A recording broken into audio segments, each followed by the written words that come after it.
right, we're joined by Eddie Whistler, director of Bryan-Gooding Planetarium. I call him my brother from another mother.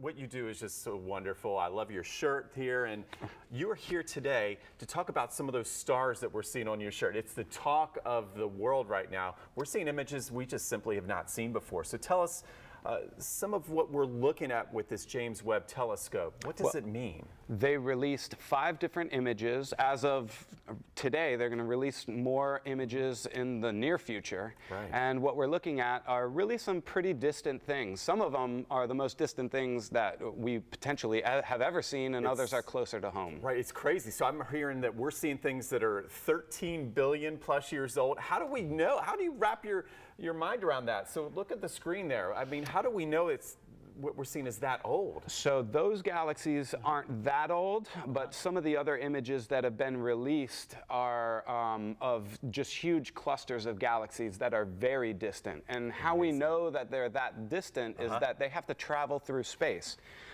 Here, check it out. All right, so let's imagine do a little experiment here. Yeah, a little demonstration.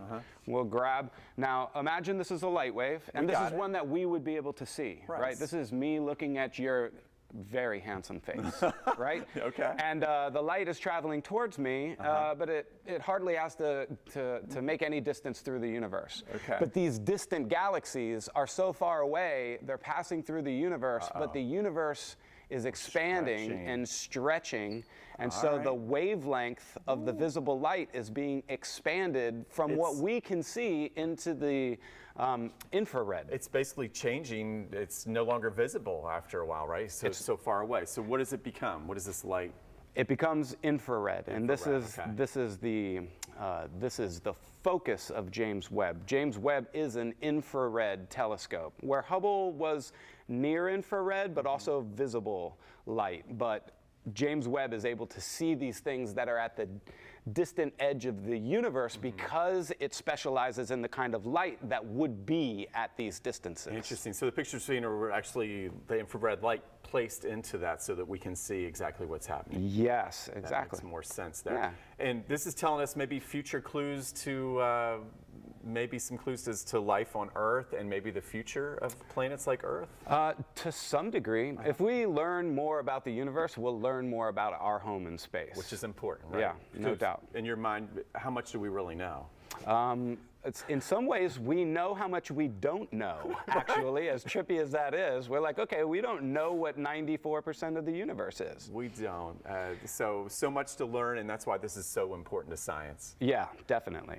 Very good. And then you have another experiment, this ticker tape here. Yeah, so I thought this was cool here. So some of the stuff, I brought this because I use this with my students. So mind me that it's, sorry, it's all beat up, but this is several years. The sun is right here. So the sun is the size of a quarter, and on this scale, we have to roll out the distance before we get ourselves to Earth, okay, and then to Mars. And then we just got to get ourselves all the way out to Jupiter. Okay. We're not quite there yet. Oh my gosh. But I really brought this in order to let it sink in that if I wanted to create the distance between our quarter sun and the next nearest star, we would need receipt tape that's 340 miles long. Oh my gosh. Okay. That just seems, it makes us so small, so insignificant. Maybe that's good in some ways, right? I guess. That's how you see it. How do you see it? I think it's super powerful observing skills, even though we're on a little mode of dust. And didn't you know it all revolves around us? Well, yeah, some think that way. Yes. Okay. All right, well, this is very good. So this puts everything into perspective. All the pictures we're seeing from the James Webb, and we're just getting started with this, right? Yeah, these are just 5 images. And compared to Hubble that you have on your, this is so much more powerful than we saw with Hubble as well, which is helping us see these things. Yeah, so with more detail comes more discovery. Okay, very good. And speaking of discovery, something else exciting that's happened this month. We're going to talk about that anniversary. Well, how about let's rock the moon? Explain what this is at MOSH, a big event coming up. So, this is a transitional period with the James Webb Space Telescope, and it's a huge leap forward. But over 50 years ago, we made even a more incredible leap forward when we actually stepped foot on another world, the moon. All right. And so, in order to celebrate that, being in a planetarium, we're bringing in a live rock band All right. from Jacksonville Okay. that sings about space exploration and wonder, and they really do sound amazing live.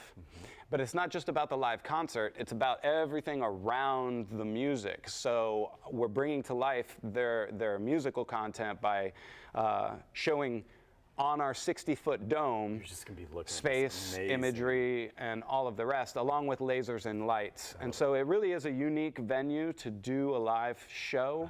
And I can only tell you that if you came, you would not be let down. By the end of the night, an hour's worth of music with all of the bells and whistles of the venue are going to really. And this is coming up on Saturday night? Saturday night. I've got my Yacht Rock hat ready for the Rock the Moon. See, this is all good to go. Doors open at 7:30. We're going to have telescopes there and telescopes to look through after the show as well, brought to you by the Northeast Florida Astronomical Society. Awesome. So it's going to be fun. Well, thank you for being with us so much. We'll see you soon. And yes, have fun. We're going to rock the moon and enjoy those James Webb Telescope pictures as well. For more on this, just head to our website, and that is firstcoastliving.net.